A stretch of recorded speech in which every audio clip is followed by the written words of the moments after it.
Is it worth it? A millennial's guide to understanding federalism. You've probably never seen us before, so I am Lorleia, And I am Chris. and this video tutorial will teach us everything we need to know about federalism. Do you know anything about federalism? Let's check it out.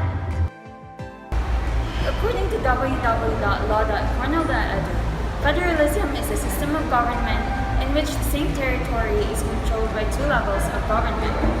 Generally, an overarching national government is responsible for the federal governance, governing the issues that affect the entire country, while the smaller subdivisions, state and cities, govern the issues of local concern. Both the national government and the smaller political subdivisions have a power to make laws, and both have a certain level of autonomy for each other.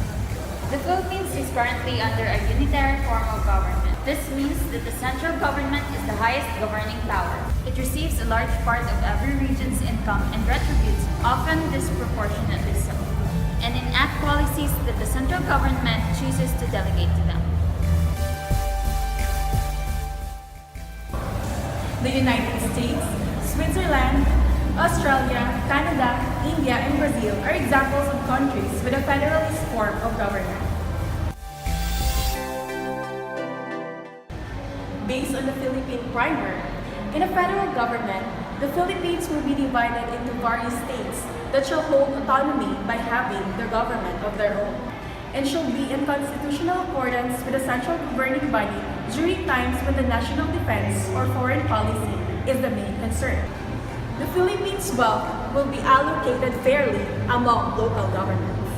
It has been widely reported that in 2015, 35% of the Philippines' budget was given to Manila, even if the city only represents 14% of the country's population.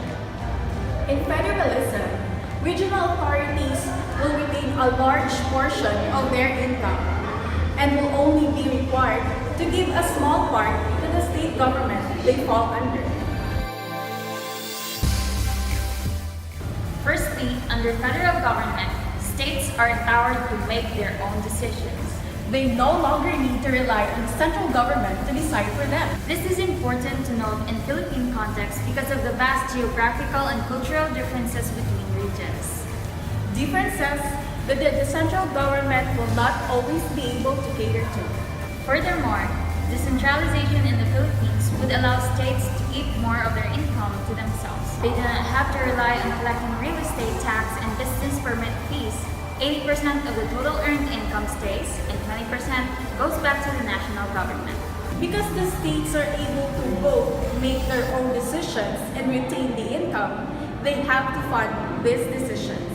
It is possible for federalism to promote specializations and competitions. This affects both national government and the states. Since the national government turned certain administrative power to the regional governments, it can now funnel its resources more intensively to issues it is assigned to, such as foreign policy and nationwide defense. Likewise, the states are now better able to nurture their individual strength and selling points because the people who have the decision and funding are the people who are personally involved in the state's development. Like all forms of government, federalism has its ugly side too. The first problem the Philippines has to iron out would be the overlaps in the jurisdiction. Unless responsibilities of national government and state governments are very clearly stated in the amended constitution, there will be ambiguities that can lead to confusion and conflict. It can bring more divisions than unity in the Philippines. It can arise more than just increased hostility among ethnic groups. Competition between states can quickly become unhealthy and can lead to the regionalism that is currently already challenging the unity of the country. Moreover, development of states in the federal government may not even work it out. Some states may not be as gifted or as ready for autonomy as others.